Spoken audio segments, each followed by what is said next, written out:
सबसे पहला नियम एकादशी व्रत का सबसे पहला नियम है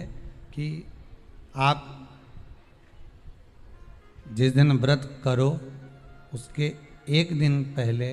भक्ति का संचार इस हृदय में कर लो। भक्ति का संचार इस हृदय में कर लीजिए। जिस दिन आप व्रत करो, जैसे एकादशी का व्रत कर रहे हो तो दशमी के दिन शाम का समय जब आवे, रात्रि जब होने लगे, शाम का समय आवे और रात्रि का आप जब भोजन ग्रहण करो तो उस भोजन में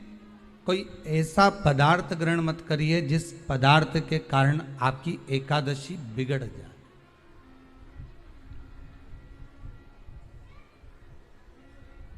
कोई बेकार भोजन हमें ग्रहण नहीं करना, श्रेष्ठ भोजन ग्रहण करिए दशमी के दिन। और एकादशी का दूसरा नियम बहुत ध्यान से सुनिएगा। जिस दिन आपकी एकादशी का व्रत हो उस दिन प्रयास करिएगा कि अपने हाथ से किसी भी वृक्ष की कोई पत्ती टूटे ना। अपने हाथ से किसी भी वृक्ष की, पौधे की, किसी भी वृक्ष की पत्ती अपने हाथ से ना टूटे। बहुत ध्यान दीजिएगा महाराज। एकादशी का ये दूसरा नियम है कि अपने हाथ से किसी पौधे की, किसी वृक्ष की, किसी डाली की कोई पत्ती टूटे ना, कोई पत्ती ना टूटे, इसका प्रयास करिए।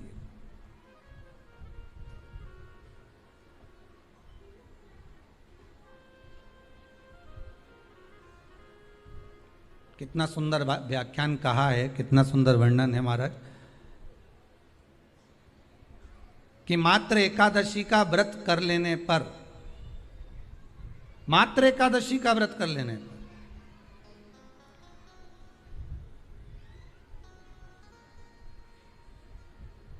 जो पूर्व में किया गया हमारा पाप कर्म है, हमने किसी जीव की हत्या करी है, हमने किसी को कष्ट प्रदान करा है, हमने किसी को अपशब्द कहा है, हमने किसी को ताने दिए, हमने किसी को आड़ा टेढ़ा कहा है, हमने किसी को गालियां दे दी है, मात्र एकादशी का व्रत ही कर लेने पर ये सारे जो दोष हैं वो समाप्त हो जाते हैं।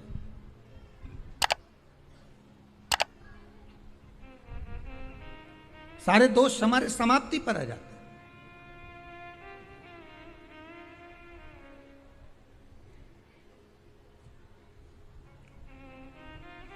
अब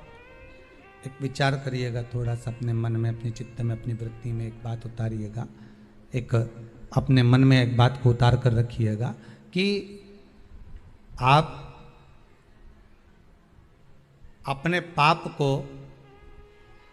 अपने पाप कर्म को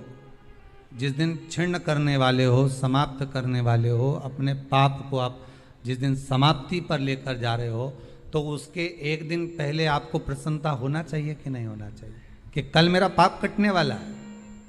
कल मेरा पाप समाप्त होने वाला है, जो मैंने पाप कर्म करा है वो समाप्त होगा, जो मैंने पाप कर्म करा है वो कल समाप्त हो जाएगा। तो एक दिन पहले आपके चेहरे पर प्रसन्नता हो कि ना हो?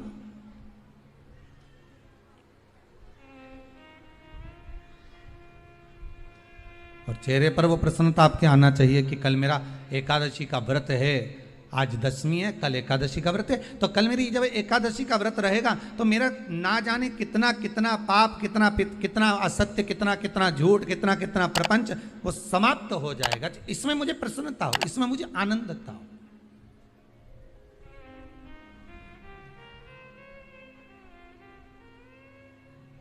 तो क्या कहा गया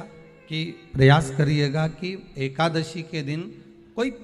वृक्ष की, कोई डाली की, कोई कोपल की कोई पत्ती ना तोड़ी जाए। क्यों? तो कहा अगर उस पत्ती को हम तोड़ देते हैं, वृक्ष की पत्ती को या क्यारे में लगी हुई कोई डाली की पत्ती को हम तोड़ देते हैं तो एकादशी का पुण्य फल प्राप्त नहीं होता, एकादशी का कोई फल हमारे खाते में नहीं जाता, पुण्य फल प्राप्त। अब फिर भले तुम चाहे तुमने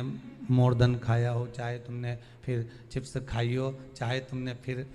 व्रत का कितना ही सामान खा गए हो और तुमने सोचा कि आज मेरी एकादशी है, तो फिर उसका कोई फल प्राप्त नहीं है, उसका कोई सुख प्राप्त नहीं है आपको, फिर उसका कोई आनंद प्राप्त नहीं है आपको, फिर उसमें कोई आनंद की अनुभूति आपको नहीं मिल रही है।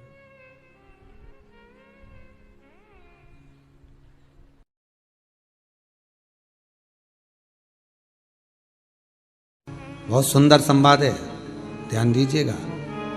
जिसके घर में कमाने वाले 2-4 हैं, पैसा तो आ रहा है पर घर में टिक नहीं रहा, डॉक्टर में, पुलिस में, एक्सीडेंट आदि में, कहीं गलत जगह पर व्यसन में अगर पैसा जा रहा है, जुए में, मांसाहार, मदिरा पान, या कहीं आया पैसा आने में कमी नहीं, आ रहा है पर टिक नहीं रहा, रुक नहीं रहा, कोई मांगने आ गया, दे दिया, फिर वहां से अपने पास नहीं आ रहा, अपन कह रहे हैं भैया हमारा पैसा लौटा दो, नहीं आ रहा। तो महाराज शिव महापुराण की कथा कहती है, एकादशी के दिन गंगा के जल में मात्र 7 बेलपत्री डालकर जो नंदीश्वर भगवान अर्थात जो शंकर जी के शिवलिंग के सामने नंदी होता है, उस नंदी के चरण पर गंगा का जल चढ़ाकर बेलपत्री शिव पर समर्पित कर देता है, उसके घर में रुपया रुकना चालू हो जाता है, फिर वो गलत जगह पर नहीं जाता, गलत स्थान पर वो धन जाएगा ही नहीं। बेटा अगर व्यसन में पड़ा हुआ है, मदिरा पान में पड़ा हुआ है, मांसाहार में, जुए आदि में जा रहा है, तुम्हें लग रहा है कि मेरा बेटा गलत मार्ग पर जा रहा है, ये मित्र दोस्ती गलत हो रही है, वो सही जगह पर आ जाए, करना है एकादशी। सबसे पहला नियम एकादशी व्रत का, सबसे पहला नियम है कि आप जिस दिन व्रत करो उसके एक दिन पहले भक्ति का संचार इस हृदय में कर लो, भक्ति का संचार इस हृदय में कर लीजिए। जिस दिन आप व्रत करो, जैसे एकादशी का व्रत कर रहे हो तो दशमी के अगर दिन कोई बीमारी ऐसी हो गई कि वो समाप्त नहीं हो रही, बड़ी बड़ी तकलीफ, शाम मतलब का समय एक बार दवाई अगर चालू हो गई तो दवाई बंद ही नहीं हो रही है, तो उसके लिए आपको 3 जगह पर जल चढ़ाना प्रारंभ कर दो। मात्र एक हफ्ते से ज्यादा चढ़ाना भी भोजन में, जैसे एक हफ्ते आप टेबलेट लेते हो, गोली लेते हो, एक हफ्ते चढ़ाना प्रारंभ करो। सबसे पहले बेलपत्री के पेड़ के नीचे क्या करना है, जल का पात्र लेना है, उसमें 2 दाने चावल के डालना, 2 दाने अक्षत के डालिए। पहले बेलपत्री के पेड़ के नीचे जाओ, वहां जल चढ़ाओ, फिर जाइए पीपल के वृक्ष के नीचे, वहां जल चढ़ाइए, आखिरी में या तो शमी के नीचे या फिर और एकादशी का दूसरा नियम बहुत ध्यान से सुनिएगा, जिसके नीचे पर एक हफ्ते अगर आपने आंवले में चढ़ाया है तो आंवले में ही चढ़ाना, शमी में चढ़ाया है तो शमी में चढ़ाना है, ये बदल के मत चढ़ाना कि आज मैं शमी में चढ़ा देती हूँ कल आंवले में चढ़ा दूंगी, ऐसा नहीं। और ध्यान रखिए एक बात का, कई माताएं क्या करती हैं, पशुपति व्रत करती हैं, तो अभी मैं ये वाले मंदिर में कर लेती हूँ, अगला मैं उस मंदिर में कर लूंगी, अगला मायके में जाके कर लूंगी, ये गलत है। अगर पशुपति नाथ का व्रत कर रहे हो तो एक ही मंदिर में करना। किसी भी वृक्ष की पत्ती अपने हाथ से ना टूटे, बहुत ध्यान दीजिएगा महाराज। एकादशी का ये दूसरा नियम है कि अपने हाथ से किसी पौधे की, किसी वृक्ष की, किसी डाली की कोई पत्ती टूटे ना, कोई पत्ती ना टूटे, इसका प्रयास करिए।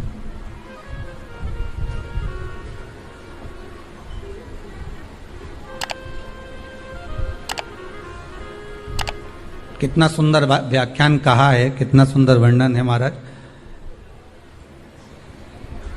कि मात्र एकादशी का व्रत कर लेने पर, मात्र एकादशी का व्रत कर लेने पर